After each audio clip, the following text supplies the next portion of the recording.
Question जो है ना वो वियोजन के मेथड से सोल्व करने होते हैं। पहले आप इसका डायग्राम देख लीजिए कि एक समबाहु त्रिभुज बना लेंगे।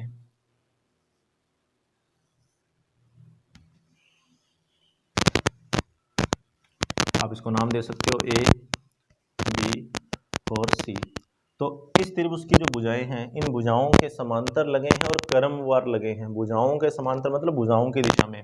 तो मान लेते हैं कि पहला बल जो है वो इस तरीके से ए से बी की तरफ लगा हुआ है, इसका नाम 1 न्यूटन, ठीक है।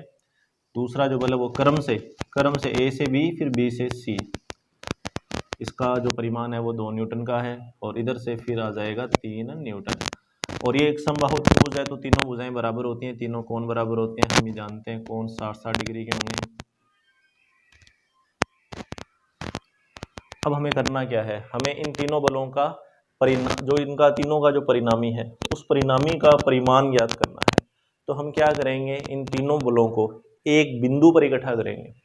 हम इन तीनों बलों को एक बिंदु पर, क्योंकि वियोजन तभी होगा जब ये तीनों बल जो है ना वो एक बिंदु से निकले। जब तक ये तीनों बल एक बिंदु से नहीं निकलेंगे तब तक हम इनका वियोजन नहीं करेंगे। तो देखना कैसे, कुछ ऐसा करते हैं कि ये जो तीनों बल हैं ये किसी एक बिंदु से गुजरने लग जाएं, फिर हम क्या करेंगे, इनके अलग अलग भाग बना लेंगे, वियोजित भाग बना लेंगे। तो देखो कैसे, हमारे पास एक बिंदु है बी, ठीक है। ये जो पहला बल है जो कि ए बी की दिशा में इस तरीके से है, आप इस दिशा को आगे बढ़ा देंगे, मतलब ये 1 न्यूटन को हमने आगे की तरफ बढ़ा दिया। ये जो 2 न्यूटन वाला है ये इस तरीके से पीछे से चली रही है, ऐसे 2 न्यूटन। और 3 न्यूटन वाला जो बल है ए सी, इसको समांतर रखते हुए यहाँ ले आएंगे। हम जानते हैं सदिशों को स्वयं के समांतर रखते हुए अंतरिक्ष में कहीं भी विस्थापित कर सकते हैं। तो इस ए सी को ना हम यहाँ पर, मतलब सी ए को हम यहाँ पर प्रतिस्थापित कर देंगे स्वयं के समांतर रखते हुए। तो ये इस तरीके से बन जाएगा ऐसे। ये तो है 1 न्यूटन वाला बल, ये 2 न्यूटन वाला बल जो कि इस बिंदु से गुजर रहा है, और ये 3 न्यूटन वाला बल आ गया, ये आ गया। तो यहाँ देखिए इस बिंदु से 3 अलग अलग दिशाओं में जो है वो बल निकल रहे हैं।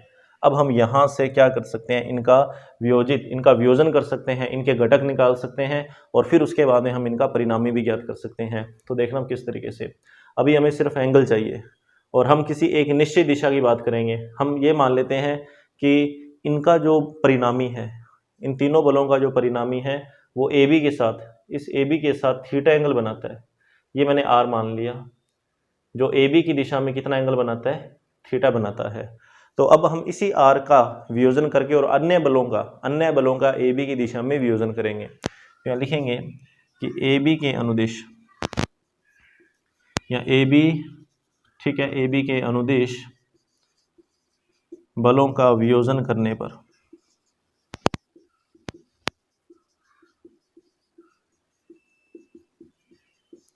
तो इस परिणामी आर का इस ए बी की दिशा में जो वियोजन है वो आ जाएगा आर कोस थीटा।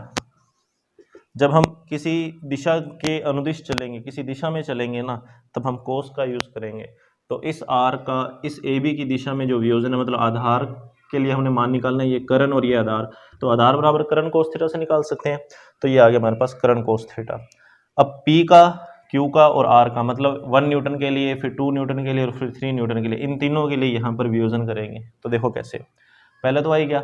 अब जो 1 न्यूटन का बल है वो ए बी की दिशा में 0 डिग्री का कोण बनाता है, तो 1 इंटू कोस 0 डिग्री, फिर प्लस 2 न्यूटन का जो बल है वो ए बी की दिशा में 120 डिग्री का कोण बनाता है, तो 2 इंटू कोस 120 डिग्री।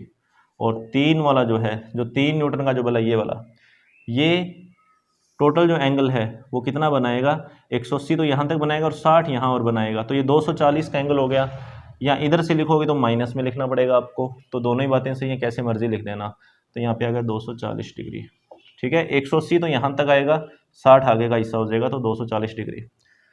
तो आर कोस थीटा बराबर कोस 0 का मान 1, कोस 120 डिग्री का मान -1/2 होता है, तो 2 गुणा -1/2 3, और कोस 240 को कोस अपने वही कि 180 + 60 लिखेंगे, तो माइनस का कोस 60 बन जाएगा, तो माइनस का 1/2 फिर से आ जाएगा। तो ये तो कैंसिल हो जाएगा 1, और 1 से ये -1 भी कैंसिल हो जाएगा, तो माइनस का 3/2। उत्तर कितना आया, माइनस का 3/2 आर कोस थीटा के लिए, आर कोस थीटा के लिए -3/2 आ गया। अब यहाँ लिखेंगे लंबवत, ए बी के लंबवत, ए बी के लंबवत वियोजन करने पर, घटकों में वियोजित कर लेंगे वापस इसको, तो आर साइन थीटा। अब यहाँ कोस की जगह साइन करना है, तो साइन 0 का मान 0 होता है, तो पहला मान 0 आ जाएगा। फिर यहाँ पे साइन 120 बनेगा, ठीक है ना। लंबवत के लिए आपको कोस की जगह साइन का यूज़ करना है, तो साइन 120 का मतलब यहाँ पे √3/2, √3/2, और फिर 3 साइन 240। अब साइन 240 का जो मान है, इसको 180 + 60 लिखेंगे तो ये माइनस का साइन 60 बन जाएगा। तीसरा चतुर्थांश है, साइन नेगेटिव होता है, चेंज होगा नहीं, तो साइन 60 का मान √3/2, तो माइनस में आ जाएगा ये भी, माइनस का √3/2। तो ये आ गया 2 √3/2, और ये आ गया माइनस का 3 √3/2। इनको लघुत्तम लेके जब सोल्व करेंगे तो ये आएगा माइनस का √3/2, ठीक है, माइनस करेंगे लघुत्तम लेके। अब आर कोस थीटा का मान भी है, ये आर कोस थीटा का मान है, और आर साइन थीटा का मान ये रहा, दोनों का वर्ग करके जोड़ कर देंगे, तो हमारे पास r² cos² और फिर r² sin², और इधर से 9/4 + 3/4, 9/4 और 3/4 वर्ग करके जोड़ना है, तो ये कितना बन जाएगा 12/4, मतलब ये कितना बन गया 3 बन गया। और इधर से r² जब कॉमन आएगा तो cos² + sin² 1 हो जाएगा, तो ये r² का मान आ गया 3, तो r का मान आएगा √3, और आगे न्यूटन लगा देंगे इकाई इसकी, तो √3 ये आ गया, ठीक है। ये तो हुआ हमारा थर्ड क्वेश्चन आज का, जो हमारा पहला क्वेश्चन है, मतलब वो जिसमें समांतर समबाहु त्रिभुज के अकॉर्डिंग जो है वो बल दे रखे थे आपको, तो इस तरीके से वियोजन करके आसानी से हम इसका मान ज्ञात कर सकते हैं। अब है चौथा क्वेश्चन। चौथा क्वेश्चन भी आपको 12th लेवल का ही क्वेश्चन है, ये आपको 12वीं की जो पुरानी मैंने आपको बुक्स बोले थे जो बोली आपको, तो उसके अंदर आपको आसानी से मिल भी जाएगा क्वेश्चन। तो देखते हैं किस तरीके से इसको सोल्व करना है।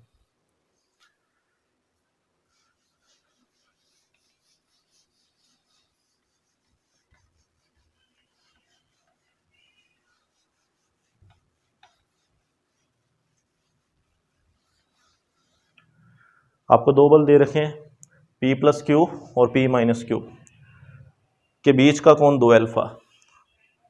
तो देखना P + Q, ये हमने बना दिया P + Q, और ये बना दिया हमने P - Q। अच्छा, P + Q को ना P - Q से थोड़ा बड़ा ही बनाना, जोड़ है तो जोड़ को दिखना भी चाहिए कि बड़ा है, तो P + Q P - Q हमने दोनों बल बना दिए, जिनके बीच का कोण है 2α, ये बीच में एंगल हमने बना दिया 2α।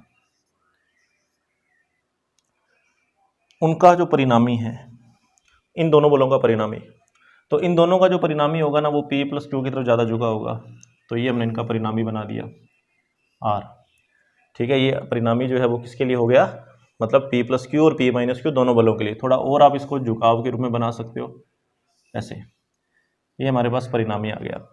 अब इनका जो परिणामी है, किनका, इन दोनों बलों का, वो परिणामी उनके मध्य के कोण का जो अर्धक है।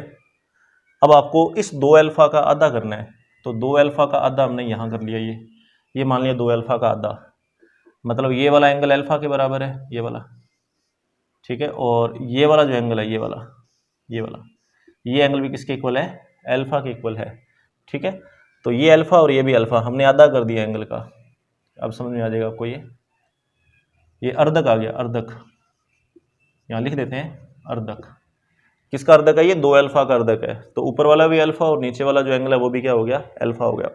तो परिणामी जो है ना वो उनके मध्य के कोण का जो अर्धक है उस अर्धक के साथ थीटा कोण बनाता है, तो ये अर्धक है और ये परिणामी है, तो ये जो बीच वाला एंगल है ना ये थीटा के इक्वल है। और अब आपको क्या करना है, ये सिद्ध करना है P और Q का अनुपात, इनमें से बताना है कि कौन सा ऑप्शन आपका सही होगा। तो देखो इस क्वेश्चन को किस तरीके से सोल्व करेंगे।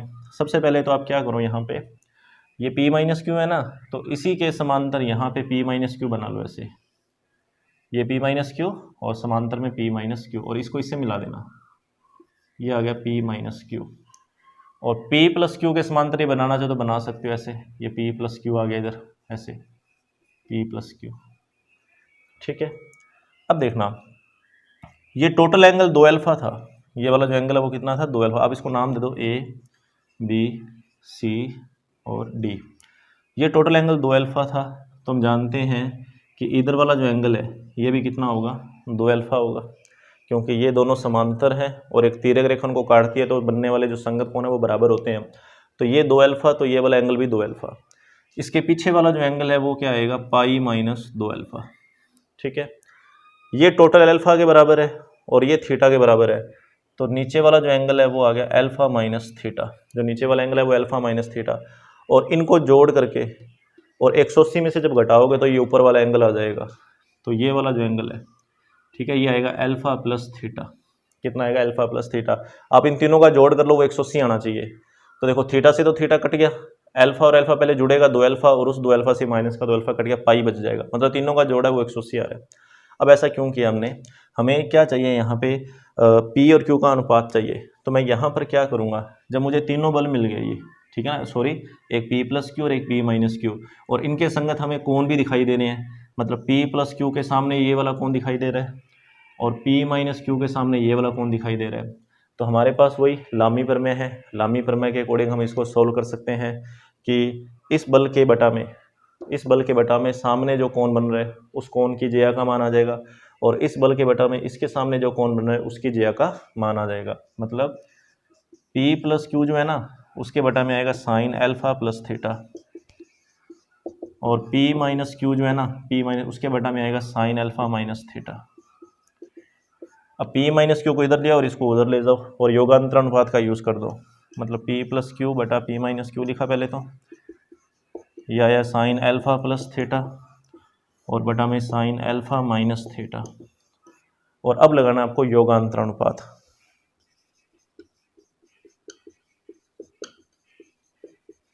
मतलब इसको ऊपर जोड़ेंगे और ऊपर वाले में से नीचे वाले को घटाएंगे, इसको ऊपर जोड़ेंगे और ऊपर वाले में से नीचे वाले को माइनस करेंगे, घटा देंगे। तो देखना क्या होगा अभी आगे।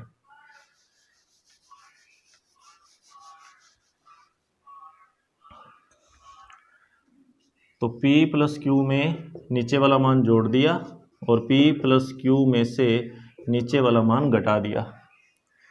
इसको ऊपर जोड़ा और इसमें से इसको घटा दिया। ऐसे इसको ऊपर जोड़ेंगे, साइन अल्फ़ा प्लस थीटा में नीचे वाला मान जो है वो जोड़ के रूप में लिखेंगे और ऊपर वाले में से नीचे वाले को घटाना है।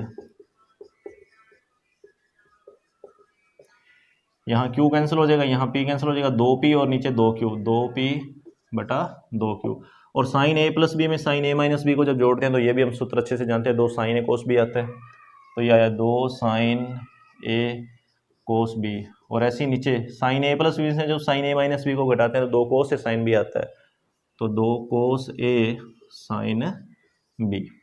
2 से 2 कैंसिल हो गया तो P बटा Q, इधर भी 2 से 2 कैंसिल हो जाएगा, ये बना tan अल्फ़ा।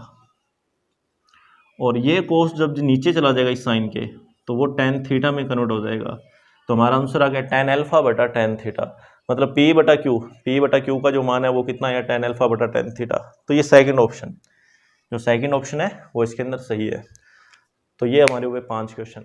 अब नेक्स्ट वीडियो के अंदर इसी तरीके से अपने स्टैटिक्स के जितने भी क्वेश्चन अभी पेंडिंग पड़े हैं, जो कि वही 2020 का जो एग्जाम था टेक्निकल एजुकेशन वाला कॉलेज लेक्चर का, तो वो क्वेश्चन अपने सोल्व कर लेंगे नेक्स्ट वीडियो के अंदर। ठीक है बेटा, तब तक के लिए गुड बाय।